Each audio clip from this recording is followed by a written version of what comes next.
Well, it's my great pleasure to welcome to our podcast this week. It is the former three-belt welterweight world champ Errol Spence, who I've not spoke to in quite a while. Errol, well, welcome to the show. It's a pleasure to talk to you today. Thank you. Nice talking to you too. You bet. I'll tell our listeners what you've got coming up. It's a pretty big fight. You're headed down under to Sydney, Australia. You will take on the former junior middleweight world champion Tim Tszyu. It'll be July 25th in United States prime time on PBC on Prime Video. It'll be the afternoon of July 26th in Sydney, Australia. So keep that in mind if you're looking forward to watching that event. But anyway, like I said, Errol, it's been a while since we have talked. This fight contracted at 158 pounds, so you're moving up in weight. Tim is moving up a few pounds. It will take place just 3 days shy of what will be 3 years since the last time we saw you in the boxing ring. Yeah. Of course, not to belabor the point here, that was the knockout loss against Terrence Crawford. You guys met in a mega fight to unify the welterweight titles to produce the undisputed champion. I guess the first question is, where you been for the last 3 years? You've been scarce. Just enjoying family life, being present with my kids, traveling. They're really into soccer, so doing club soccer with them and just enjoying my family, mom, dad, everybody, traveling with them and just being present in everybody's life and not really just worried too much about boxing. Well, I guess you're certainly entitled to enjoy the fruits of your labor all these years as a boxer. Um, when you fought Crawford in the last time we all saw you in the ring, I mean, it obviously did not go well for you. That's not a secret there. You pretty much got dominated. He scored 3 knockdowns. He stopped you in the 10th round. When you look back on that, is there something you could pinpoint that in your mind went wrong, either in the camp or in the fight itself, or just not your night? What do you, when you think about it, what was your conclusion about what happened? It just wasn't my night. I give, Crawford all the credit in the world. He came 100% prepared and he dominated. So it just wasn't my night and I don't take anything back because, I'm in a great space right now and who would know if I ever if I could take that back and I did win and what space will I be during that time? So I don't take anything back. I'm happy right now, and I'm enjoying the fruits of my labor and just enjoy my family. And that loss, made me just reflect on a lot of things and just knowing I took a lot of things for granted. And I think I'm doing a lot better now. How hard was it to get over that? It's a rough one. Um, it wasn't really that hard. It was just a lot of outside noise that a lot harder to get rid of. But I didn't watch that fight probably I want to say probably a year, and then I just decided just to watch it one day by myself. So Well, what did you think when you saw that? I mean, to wait a year and then go back and look at obviously your worst night as a professional. What did you think when you watched back that fight? um. I mean, I pretty much got dominated. It wasn't really much to think about. Yeah, I hear that. Now, one time you were supposed to have a rematch. I mean, you had exercised it. It dragged on. It never happened. Any particular reason, or just sort of just let it go? I wasn't ready. That's I fair. wasn't ready at the time. So during this past 3 years, and by the way, I'm sure lots of boxing fans were happy to see you get back in action. You're looking good and you're sounding good. Did you, although in the time off, while you were enjoying the fruits of your labor, do you at all think to yourself, like, you know what? I had a great career. Maybe I'm done. Let me call it a day. I'm going to retire. Definitely. It was definitely back and forth. One morning I wake up super motivated, Right. going to the gym, and then take 3 days from the gym and like, nah, I'm done. So it was definitely back and forth, back and forth, back and forth. And then one day it just clicked and I just kept going to the gym ever since. And it was basically no days off except, taking little breaks and things like that. But I was consistently going to the gym. It wasn't like, yeah, I'm ready to go, then I'm out the gym for a week. Like, That's a hard decision, I would think, because you've done it for years. That if you're going to do it, you got to make that true commitment and really live the life.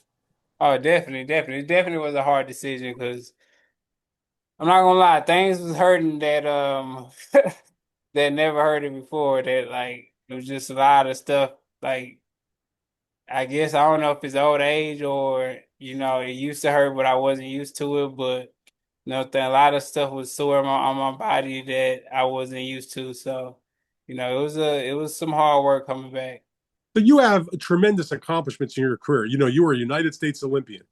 You became the welterweight world champion, unified three of the world titles, fought consistently against top opponents, fight in and fight out, didn't duck anybody. A resume that, in my opinion, and I say this as a voter, that probably someday will get you into the International Boxing Hall of Fame in Canastota, New York. You made a lot of money, of course, in your boxing career. So, what was it that put you over the edge? That says, you know what, I'm going to do this again. Like, because you didn't need to do it. You don't have to do it. You want to do it. Just feeling I was in a better headspace, feeling good in the gym, training. I started sparring and stuff, and just felt real good. So I was like, maybe I can do it one more time, but we'll see. I mean, even if I have a great win, one-sided win, it still might be my last time because I mean, I don't. You don't want to leave too early, but you don't want to leave too late either. That's true. Uh, So, so um so I'm really just going I'm really just going fight by fight basis. So when you decided to come back, I wonder why it was Tim Tszyu. And I ask that because I don't think anybody would have begrudged Errol Spence after the layoff, the knockout loss. You're changing trainers, a new weight division. That if you had taken like a tune-up type of fight, but you opted for obviously a world-class fighter, a former world champion, a guy with a big name. What was it that made you go back and do it? And let's call it a real fight instead of just a like, let me see how I feel kind of tune-up fight. I wanted somebody super just tough, somebody that can fight, somebody who's gonna make me train and just be 100%, focused and me taking it very serious. And I think Tim Tszyu, for the list of names, Tim Tszyu was that guy. So I opted to take this fight, and then I wanted it to be in Australia just because it just makes for a bit better story. Me coming off a 3-year layoff, Well, coming that's to true. Australia and defeating, Tim Tszyu in my first fight back.